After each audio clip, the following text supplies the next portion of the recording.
శక్తి శాంతితో ముడిపడిన వ్యక్తిత్వం. ఇదే ఆయన నిజమైన ధ్యానం.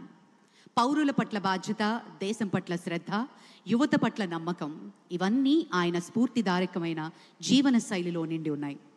ఆయన యోగా ధ్యానం పట్ల ఉన్న ఆసక్తి రాజకీయాల ఒత్తిడి మధ్య సైతం తన మనశ్శాంతిని ఎలా నిలుపుకోవాలో ప్రత్యక్షంగా నిరూపించింది యోగా. సినిమా మరియు రాజకీయాల రెంటినీ సమతుల్యం చేయడానికి ఆయన అభ్యసించేదే యోగా. బ్లాక్ బెల్ట్ కలిగిన మార్షల్ ఆర్ట్స్ నిపుణులు ఫిట్నెస్ అంటే శరీర పరిమితి మాత్రమే కాదు, శక్తి, శాంతి, సమతుల్యత వీటన్నిటి కలిపిన రూపం అని నమ్మే honourable deputy chief minister Shri Pavan Kalyan గారి ప్రసంగం.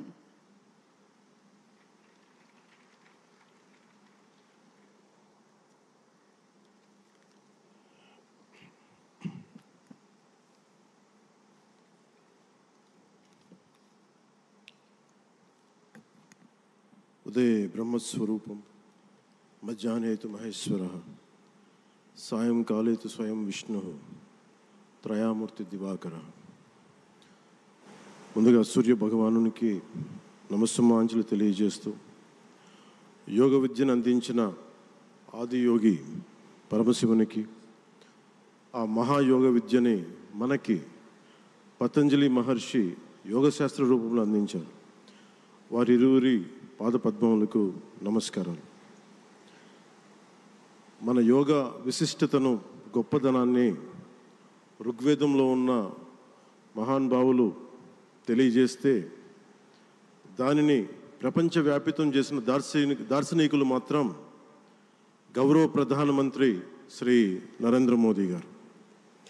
భారతీయ సనాతన ధర్మం తాలూకు విశిష్టతను యోగా ద్వారా విశ్వవ్యాపితం చేసిన ఘనత ఆయన సొంతం. యోగా సాధకులు ఎంతటి దృఢచిత్తాన్ని కలిగి ఉంటారు, ఒత్తిడి జయించి సంకల్ప సాధకులుగా ఎలా నిలబడతారన్న దానికి కూడా మన గౌరవ ప్రధాని శ్రీ మోదీజీ గారు నిలువెత్తు ఉదాహరణ.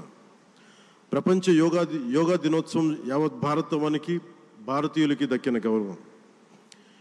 సరిగ్గా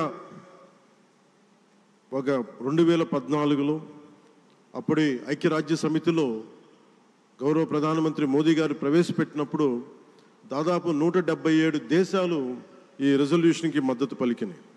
ఇంతమంది మద్దతుని కూడగట్టగలిగి ఈ రోజున మనకి 2015 నుంచి యోగా దినోత్సవం ప్రారంభమైంది. ఈ రోజున గౌరవ ప్రధానమంత్రి మోదీజీ గారి పిలుపు మేరకు మనం మొదట విశాఖ 11వ యోగా దినోత్సవ సంబరాలకు వేదిక అయింది. శ్రీ మోదీజీ గారి సమక్షంలో గౌరవ ముఖ్యమంత్రి వర్యులు శ్రీ చంద్రబాబు నాయుడు గారి కృషితో ప్రపంచ రికార్డుకు వేదికగా నిలిచింది.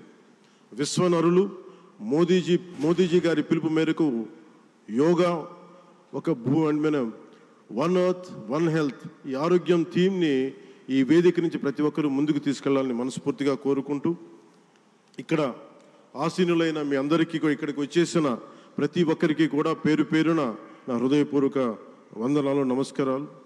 అలాగే గౌరవనీయులైన గవర్నర్ గారి శ్రీ అబ్దుల్ నజీర్ జీ గారికి, గౌరవ ముఖ్యమంత్రి శ్రీ నారా చంద్రబాబు నాయుడు గారికి, civil aviation minister Kinjarapu Rammohan Naidu గారికి, అలాగే మనకి Ayush minister of state independent charge Shri Prataprao Jadhav గారికి, అలాగే వేదిక పైన ఉన్న ప్రతి ఒక్కరికి, గౌరవ కేంద్ర మంత్రివర్యులకి, రాష్ట్ర మంత్రివర్యులకి, ప్రతి ఒక్కరికి పేరు పేరున ధన్యవాదాలు తెలియజేసుకుంటూ సెలవు తీసుకున్నాను. జై భారత్, జై హింద్.